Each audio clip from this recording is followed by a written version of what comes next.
آپ سن رہے ہیں کتاب Hind Pak diary, sub heading کٹروادی طبقہ۔ ملک کے موجودہ بگاڑ کی تیسری ذمہ داری ان لوگوں پر ہے جن کو سنگھ پریوار کہا جاتا ہے۔ یہ کٹروادی پریوار مختلف ہندو مفکرین کے اثر کے تحت بنا ہے۔ کسی ایک ہندو مفکر کے ساتھ اس کو منسوب کرنا شاید ممکن نہیں۔ سنگھ پریوار دراصل ہندو احیاء پرستی کے تحت بننے والے لوگوں کا ایک گروہ کے مجموعے کا نام ہے۔ یہ ماضی پرست مفکرین ہندو دھرم اور ہندو کلچر سے گہرے طور پر متاثر تھے۔ وہ اس کو ملک کی پرفخر وراثت سمجھتے تھے۔ اس کے تحت ان کے اندر یہ نئی سوچ بنی کہ ملک کی ترقی کا واحد راز یہ ہے کہ ہندو سنسکرتی کو یہاں پر رائج کیا جائے اور ہندو کلچر پر مبنی قومیت کو ملک کی قومیت کی بنیاد قرار دیا جائے۔ اس نظریے کے تحت انڈیا ہندو انڈیا کا دوسرا نام ہے۔ اس کے اعتبار سے مسلمان ہندو دھرم یا ہندو سنسکرتی کا محمدی سیکٹ تھے اور عیسائی اس کا مسیحی سیکٹ۔ ہندو احیاء کا یہ ذہن 20ویں صدی کے آغاز میں پیدا ہوا۔ عجیب بات ہے کہ عین اسی زمانہ میں مغربی تعلیم کے نتیجے میں ہندوؤں میں بڑے پیمانے پر ماڈرنزم کا ذہن بھی پیدا ہو گیا۔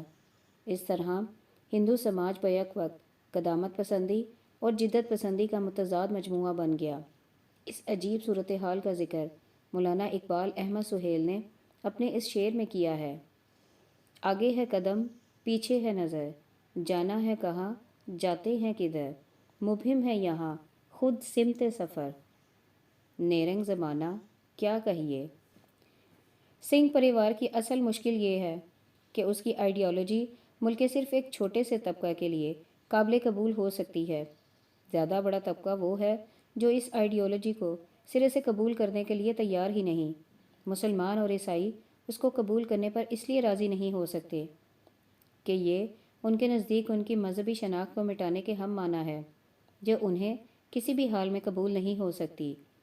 ہندوؤں کے دلت اور ہریجن بھی اس کو قبول نہیں کر سکتے کیونکہ اس قسم کی آئیڈیالوجی ان کے نزدیک نیچی ذات کے اوپر اعلیٰ ذات والوں کا تسلط قائم کرنے کے ہم معنی ہے۔ ہندوؤں کا جدید تعلیم یافتہ طبقہ بھی اس کو قبول نہیں کر سکتا کیونکہ وہ اس طرح کی کسی بھی اسکیم کو اپنی ترقی میں کھلی رکاوٹ سمجھتا ہے۔ دوسرے لفظوں میں یہ کہ سنگھ پریوار ہندو سنسکرتی پر مبنی جو سماج قائم کرنا چاہتا ہے، خود ملکی سماج کا تقریباً 75% حصہ اس کو قبول کرنے پر راضی نہیں۔ ہندوستانی سماج کی مذکورہ صورتحال کی بنا پر عملاً جو ہوا وہ یہ تھا کہ سنگھ پریوار پورے ملک میں ایک قسم کا عقب لشکر بن گیا۔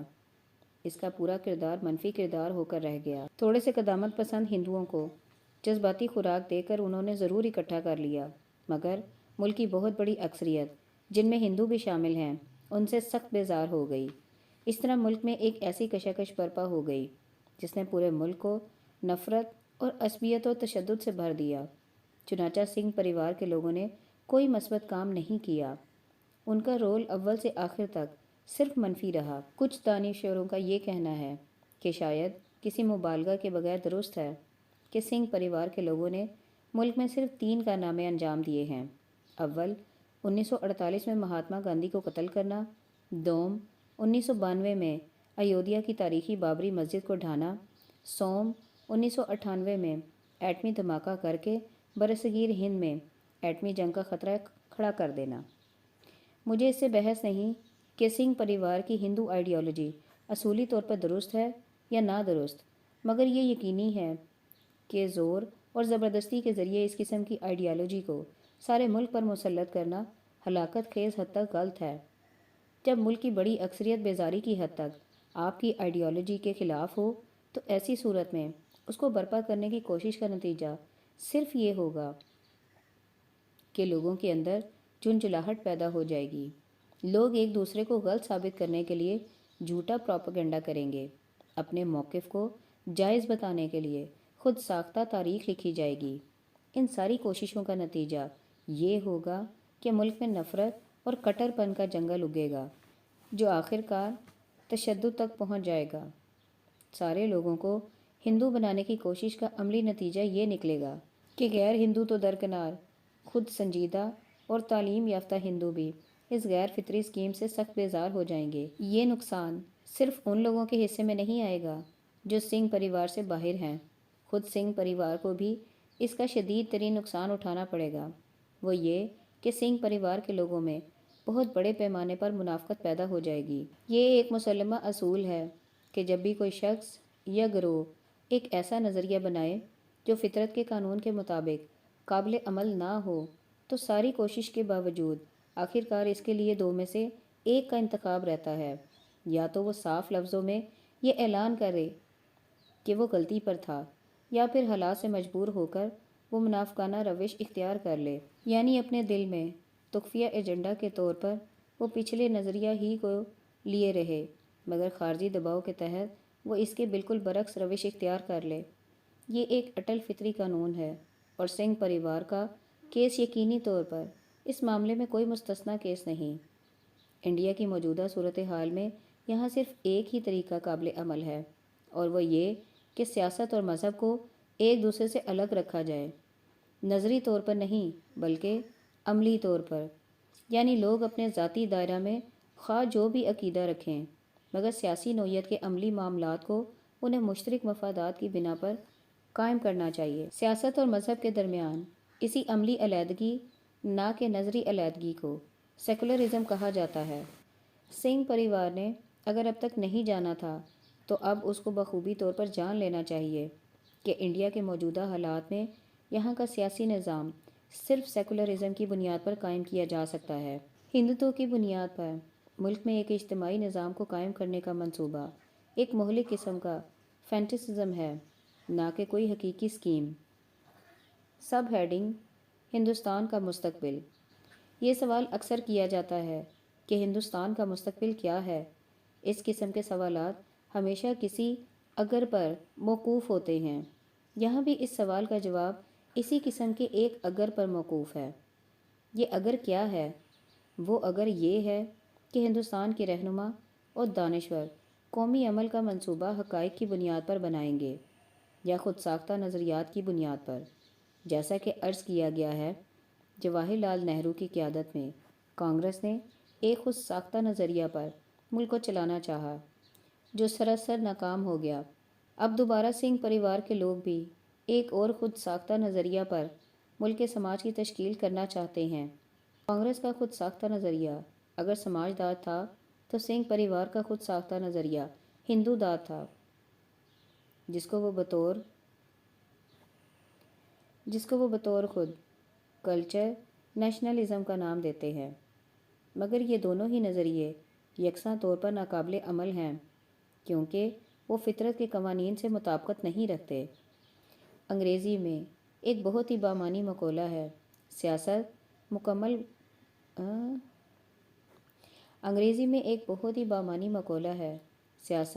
ممکن کا فن ہے۔ Political is the art of possible. ملک کی تمام پارٹیوں، خواہ وہ دائیں بازو کی ہوں یا بائیں بازو کی یا کسی اور بازو کی، سب کو میرا یہ مشورہ ہے کہ وہ فطرت سے نہ لڑیں۔ وہ ناممکن کے میدان میں اپنی طاقت ضائع کرنے کے بجائے ممکن کے میدان میں اپنا عمل کریں، اور پھر ایک ہی نسل میں وہ ہندوستان وجود میں آئے گا جس کا ہم سب لوگ لمبی مدت سے خواب دیکھ رہے ہیں۔ انسان خود اپنی فطرت کے زور پر عمل کرنا چاہتا ہے۔ کسی ملک کے سسٹم کا کام صرف یہ ہے کہ وہ بہترین انفراسٹرکچر ملک میں فراہم کر دے، اور پھر ہر آدمی ہیرو بن کر ملک کی تعمیر میں اپنا حصہ ادا کرنے لگے گا۔ جب بارش ہوتی ہے تو زمین پر گرنے والا پانی اپنے آپ بہنا شروع ہو جاتا ہے، پانی رکنا نہیں جانتا۔ اسی طرح انسان خود اپنی فطرت کے لحاظ سے آگے بڑھنا چاہتا ہے۔ انسان کی فطرت رکنا نہیں ہے بلکہ چلنا ہے۔ ایسی حالت میں کسی انسانی معاشرے کی ترقی کے لیے اصل ضرورت یہ ہے کہ اس کے سفر میں رکاوٹیں نہ ڈالی جائیں بلکہ راستہ کو ہموار کر دیا جائے۔ اس کے بعد انسان اپنے آپ اپنا سفر شروع کر دے گا۔ ہندوستان میں لمبی مدت گزرنے کے باوجود ترقی نہ ہونے کا سبب یہ ہے کہ 1947 کے بعد جو پارٹیاں اقتدار میں آئیں وہ اپنے خود ساختہ نظریات لیے ہوئے تھیں۔ انہوں نے سماج کو انہی نظریات پر چلانا چاہا۔ نتیجہ یہ ہوا کہ یہ لوگ صرف ترقی کے راستے میں رکاوٹ بن کر رہ گئے۔ یہ ملک کی خوش قسمتی تھی کہ سماج کا ایک طبقہ پھر بھی آزاد رہا، وہ اپنی فطرت کے زور پر عمل کرتا رہا۔ یہ وہی طبقہ ہے جس کو عام طور پر پرائیویٹ سیکٹر کہا جاتا ہے۔ ملک میں اس وقت جو کچھ بھی ترقی نظر آتی ہے وہ اسی پرائیویٹ سیکٹر کی کارکردگی کا نتیجہ ہے۔ مثال کے طور پر انفارمیشن ٹیکنالوجی میں ہندوستان آج ترقی یافتہ ملکوں میں شمار ہوتا ہے، حتیٰ کہ آج یہ حالت ہے کہ ہندوستان مغرب کے ترقی یافتہ ملکوں کو اپنے تیار کردہ سامان اور اپنے تربیت یافتہ افراد فراہم کرنے کی پوزیشن میں ہے۔ اسی طرح ہمارے قومی خزانے میں جو زر مبادلہ ہے اس کا بڑا حصہ پرائیویٹ سیکٹر کے ذریعے حاصل ہوتا ہے۔ ان ترقیوں میں سرکاری سیکٹر یا پبلک سیکٹر کا کوئی حصہ نہیں۔ سب ہیڈنگ: پاکستان کا معاملہ۔ اب پاکستان کو لیجئے۔ پاکستان 1947 میں بنا۔ اس کے فکری خالق ڈاکٹر محمد اقبال تھے۔ انہوں نے 1930 میں مسلم لیگ کے اجلاس میں یہ نظریہ پیش کیا کہ ہندوستان کا ایک حصہ جہاں مسلمانوں کی اکثریت ہے اس کو تقسیم کر کے ایک علیحدہ مسلم لینڈ بنا دیا جائے۔ یہ اسکیم بعد کو پاکستان کے نام سے مشہور ہوئی اور مسٹر محمد علی جناح نے مسلمانان ہند کی عمومی حمایت سے اس کو عملی واقعہ بنایا۔ اسلام ایک دعوتی مذہب ہے۔ اس کا مزاج یہ ہے کہ ساری انسانیت کو خدا کے سایہ رحمت میں لایا جائے۔ ایک ایسے دین میں جغرافیائی تقسیم کا تصور سراسر اجنبی ہے۔ اسلام کی 1400 سالہ تاریخ میں مسلمانوں پر ہر قسم کے احوال پیش آئے، مگر مسلمانوں نے کبھی بھی جغرافیائی تقسیم کے فارمولے کو اختیار نہیں کیا۔ یہ کہنا کہ اقبال نے پاکستان کی تجویز اس لیے پیش کی تھی کہ وہاں اسلامی ریاست قائم کی جائے، یہ اور بھی زیادہ ناقابل فہم ہے۔ اسلامی ریاست قائم کرنے کا عمل انسان پر کیا جا سکتا ہے، نہ کہ کسی زمینی ٹکڑے پر۔ پہلے لینڈ حاصل کرنا اور پھر وہاں اسلامستان بنانا عین وہی الٹی تدبیر ہے جس کو ایک انگریزی مثل میں گھوڑے کے آگے گاڑی باندھنا کہا گیا ہے۔ حقیقت یہ ہے کہ اس دنیا میں جس چیز کو اسلامی بنایا جاتا ہے وہ انسان ہے، نہ کہ کوئی جغرافیائی خطہ۔ اس لیے اسلامائزیشن آف لینڈ سرے سے کوئی نظریہ نہیں۔ اسلامائزیشن آف مین کا عمل ہر ملک میں کیا جا سکتا ہے۔ اس کے لیے یہ ضرورت نہیں کہ پہلے ایک تقسیم شدہ ملک حاصل کیا جائے پھر اس کو اسلامی بنایا جائے۔ اصل یہ ہے کہ اقبال اسلام کے نام سے جس چیز کو جانتے تھے وہ صرف اسلام کی پرفخر تاریخ ہے، نہ کہ حقیقتاً اسلام۔ موجودہ زمانے کے بہت سے دوسرے مسلمانوں کی طرح اقبال بھی بعد کو بننے والی مسلم تاریخ میں گم رہے۔ وہ اصل اسلام تک نہ پہنچ سکے۔ وہ اسلام کی تاریخی عظمت میں جیتے تھے۔ اقبال کا اردو اور فارسی کلام مسلم تاریخ کی عظمت اور فخر کے تذکروں سے بھرا ہوا ہے۔ شاید یہی وجہ تھی کہ کرتبہ اور غرناطہ کے در و دیوار تو انہیں قابل زیارت نظر آئے، مگر مکہ کا حرم اور مدینہ کی مسجد ان کے لیے اتنی پرکشش ثابت نہ ہو سکی کہ وہ اس کی زیارت کے لیے شد رحال کریں۔ تاریخی عظمت کے ساتھ ان کی مشہوریت اتنی بڑی ہوئی ہے کہ مسلم اسپین کے کھنڈروں کو دیکھ کر تو انہوں نے یہ سمجھا کہ یہ صرف ایک سیاسی تاریخ کا مزار نہیں ہے بلکہ خدا نخواستہ وہ خود اسلام کا مرکز ہے۔ چنانچہ انہوں نے کہا، رولے اب دل کھول کر، اے دیدہ خوں نا بانار، وہ نظر آتا ہے تہذیب حجازی کا مزار۔ پاکستان کے لیے اقبال کا خواب دراصل اسلام کی اسی تاریخی عظمت کی ایک تعبیر تھی جو پاکستان کی صورت میں ایک ایسی سرزمین چاہتے تھے جہاں وہ مسلمانوں کے فخر اور عظمت کا سیاسی گنبد تعمیر کر سکیں۔ یہ الگ بات ہے کہ فخر و عظمت کا سیاسی گنبد اس طرح نہیں بنتا جس طرح اقبال نے اپنے شاعرانہ تخیل کے تحت اس کو بنانا چاہا تھا۔ ایک مغربی پروفیسر نے ایک بار مجھ سے کہا تھا کہ موجودہ زمانے کے مسلمانوں کا کیس پیرانویا کا کیس ہے۔ پیرانویا کا لفظ اسی نفسیات کے لیے بولا جاتا ہے جس کو فارسی میں پدرم سلطان بود کہتے ہیں۔ یہ حقیقت ہے کہ موجودہ زمانے کے مسلمانوں کی نفسیات کا یہ ایک صحیح ترین بیان ہے۔ میرے نزدیک اقبال کا واحد کارنامہ یہ ہے کہ انہوں نے مسلمانوں کو پدرم سلطان بود کی نفسیات میں مبتلا کر دیا۔ وہ مسلمانوں کو عظمت ماضی کی لوریاں دیتے رہے، یہاں تک کہ پوری قوم جذباتیت کی حد تک فخر ماضی میں جینے لگی۔ یہی غیر حقیقت پسندانہ نفسیات ہے جس نے تحریک پاکستان جیسی جذباتی تحریک کے لیے زمین فراہم کی۔ اگر برصغیر ہند کے مسلمان اس بڑھتی ہوئی جذباتیت کے شکار نہ ہوتے تو وہ کبھی بھی ایسا نہ کرتے کہ وہ پاکستان جیسی تحریک تقسیم کے گرد دیوانہ وار اکٹھا ہو جائیں۔ پاکستان اس لیے بنایا گیا تھا کہ مسلمان ہندوؤں کے خطرے سے محفوظ رہیں۔ اقبال کے اندر حقیقی معنوں میں بصیرت موجود ہوتی تو وہ جانتے ہیں کہ پاکستان ایک ایسی اسکیم ہے جو اپنے عملی نتیجے کے اعتبار سے کاؤنٹر پروڈکٹیو ثابت ہونے والی ہے۔ صاحب بصیرت آدمی پیشگی طور پر اس انجام کو دیکھ سکتا ہے۔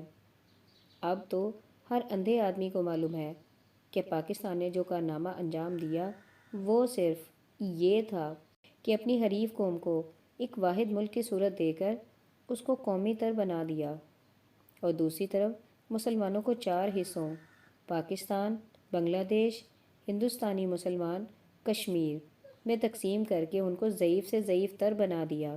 مزید یہ کہ انتہائی بے دانشی کی بنا پر کشمیر کی صورت میں دونوں ریاستوں کے درمیان ہلاکت خیز حد تک ایک ایسا پیچیدہ مسئلہ رکھ دیا گیا جس پر دونوں قومیں ہمیشہ لڑتی رہیں اور وہ کبھی ترقی نہ کر سکیں۔ سب ہیڈنگ: قائد پاکستان۔ اب مسٹر محمد علی جناح کو لیجئے۔ مجھے جناح صاحب کی نیت یا ان کی دینداری سے کوئی بحث نہیں، لیکن یہ ایک حقیقت ہے کہ جناح صاحب نے تحریک پاکستان کا قائد بن کر ایک ایسی ذمہ داری کو سنبھالا جس کے لیے وہ ہرگز اہل نہ تھے۔ وہ زیادہ سے زیادہ ایک قانونی وکیل تھے، جبکہ برصغیر ہند میں مسلمانوں کو باعزت مقام دینے کے لیے ایک دور اندیش اور اعلیٰ بصیرت والے انسان کی ضرورت تھی۔ اس کے لیے قانونی نکتوں کا ماہر درکار نہ تھا، بلکہ وہ مدبرانہ دماغ درکار تھا جو تاریخی حقائق پر نظر رکھتا ہے، جو مستقبل کو حال میں دیکھتا ہے۔ قوموں کی رہنمائی کا کام مستقبل بینی کا کام ہے، نہ کہ قانونی نکتہ بینی کا کام۔ بدقسمتی سے اس وقت کے مسلمان اپنی بڑھتی ہوئی جذباتیت کی بنا پر وکیل اور مدبر کے فرق کو سمجھنے سے قاصر تھے۔ وہ اس بات کا شعور نہیں رکھتے تھے کہ قانون داں کیا ہوتا ہے اور تاریخ داں کیا۔ مسلمانوں کی یہی حد سے بڑھی ہوئی بے شعوری تھی جس کا نتیجہ یہ ہوا کہ جناح صاحب جیسا آدمی ان کا قائد اعظم بن گیا۔ مسلمان اگر ان کو عداوت کے متضاد کے لیے وکیل اعظم بناتے تو ان کا ایسا کرنا غلط نہ ہوتا، مگر قومی مستقبل کی تشکیل کے لیے ان کو قائد اعظم بنایا بلا شبہ ایک ایسا غلط فیصلہ تھا جس کی بھاری قیمت مسلمان نصف صدی سے ادا کر رہے ہیں اور شاید ابھی مزید کئی صدیوں تک ادا کرتے رہیں گے۔ پاکستان کے قیام سے جو ملی اور اسلامی فائدے بتائے جاتے ہیں ان میں سے کوئی بھی فائدہ حاصل نہیں ہوا۔ پاکستان کا قیام برصغیر ہند کے مسلمانوں کے مسائل میں صرف اضافہ کا سبب بنا۔ یہ ایک ایسی حقیقت ہے جس کو آج تمام لوگ حتیٰ کہ خود پاکستانی دانشور بھی تسلیم کرتے ہیں۔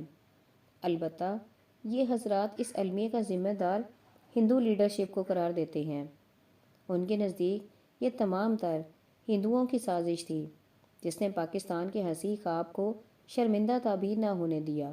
میں سمجھتا ہوں کہ یہ توجیہ انتہائی حد تک بے بنیاد ہے، یہ عقل کے بھی خلاف ہے، نیز وہ قرآن کے تصور تاریخ کی تردید کے ہم معنی ہے۔ قرآن میں واضح طور پر یہ اعلان کیا گیا ہے کہ کسی گروہ کی قومی حالت اس وقت تک نہیں بدلتی جب تک اس نے خود اپنی داخلی حالت کو نہ بدل ڈالا ہو۔ اسی طرح قرآن میں مسلمانوں کو خطاب کرتے ہوئے فطرت کے اٹل قانون کا اعلان ان الفاظ میں کیا گیا ہے، یعنی اور جو مصیبت تم تک پہنچی ہے تو وہ تمہارے اپنے ہاتھوں کے کیے ہوئے کاموں ہی سے ہے۔ پاکستان کے لوگ اپنے ملک میں قرآن کی حکومت قائم کرنا چاہتے تھے۔ میں سمجھتا ہوں کہ اس عمل کا آغاز انہیں سب سے پہلے یہاں سے کرنا چاہیے کہ وہ اعلان کریں کہ پاکستان کے مسائل کا ذمہ دار ہندو کو قرار دینا قرآن سے فکری بغاوت کی حد تک غلط تھا۔ اب ہم اپنے ان الفاظوں کو واپس لیتے ہیں اور یہ اعتراف کرتے ہیں کہ خود پاکستانیوں کے سوا کوئی بھی نہیں جو پاکستان کے مسائل کا ذمہ دار ہو۔ جناح صاحب کے بارے میں یہاں ایک حوالہ قابل ذکر ہے۔ پاکستان کے ایک اردو ماہنامہ سے لے کر یہ حوالہ یہاں نقل کیا جاتا ہے۔ پیر سید جماعت علی شاہ کے کسی مرید نے ان سے کہا کہ حضرت، آپ اتنی بڑی روحانی، علمی اور دینی شخصیت ہیں اور آپ نے ایک داڑھی منڈ کے ہاتھ پر بیعت کر لی ہے۔ انہوں نے جواب دیا کہ ان کے ہاتھ پر بیعت نہیں کی ہے، اصل میں میرا ایک مقدمہ ہے جس کی حیثیت قومی مقدمے کی ہے۔ یہ ہندو قوم کے خلاف مسلمان قوم کا مقدمہ ہے۔ مجھے مسلمانوں کے اس قومی مقدمے کے لیے ایک وکیل چاہیے، لیکن وہ وکیل ایک ماہر قانون ہونا چاہیے۔ اس میں یہ صلاحیت ہونی چاہیے کہ اپنے دلائل کو وہ مؤثر طور پر پیش کر سکے، اور مجھے ایسی شخصیت قائد اعظم کی صورت میں ملی ہے، لہٰذا میں نے اپنا قومی مقدمہ ان کے حوالے کر دیا ہے۔ ان کی حیثیت ہندوستان کے مسلمانوں کے وکیل کی ہے۔ جماعت علی شاہ کا مذکورہ قول ایک غلط قسم کی صلاحیت پر مبنی ہے۔ انہوں نے سمجھا کہ ان کے لیے جن دو کے درمیان انتخاب کا مسئلہ ہے وہ ماہر وکیل اور غیر ماہر وکیل کے درمیان کا مسئلہ ہے، چنانچہ انہوں نے اس دو قسمی ذہنی کے تحت غیر ماہر وکیل کو چھوڑ کر ماہر وکیل کو لے لیا۔ مگر اس قومی معاملے میں یہ صلاحیت بذات خود درست نہیں۔ اس معاملے میں ان کے لیے جن دو کے درمیان انتخاب کا مسئلہ تھا اور وہ وکیل اور مدبر کے درمیان تھا، نہ کہ ایک وکیل اور دوسرے وکیل کے درمیان۔ حقیقت یہ ہے کہ پاکستانی تحریک کی قیادت کے لیے مسلمانوں کو ایک مدبر کی ضرورت تھی، نہ کہ ایک وکیل کی۔ یہ کسی عدالت میں ایک قومی مقدمہ جیتنے کا معاملہ نہ تھا، بلکہ وہ برصغیر ہند کے مسلمانوں کے مستقبل کی تعمیر کا معاملہ تھا۔ اس معاملے میں کامیاب رہنمائی کے لیے صرف یہ لیاقت کافی نہ تھی کہ آدمی اسمبلیوں میں وضع کی ہوئی قانونی دفعات کا ماہر ہو، بلکہ اس کے لیے اس انسان کی ضرورت تھی جو تاریخ اور انسانی علوم میں گہری بصیرت رکھتا ہو، جو یہ جانتا ہو کہ حال میں اس کا اٹھایا ہوا قدم مستقبل میں کس قسم کے نتائج پیدا کرنے والا ثابت ہوگا۔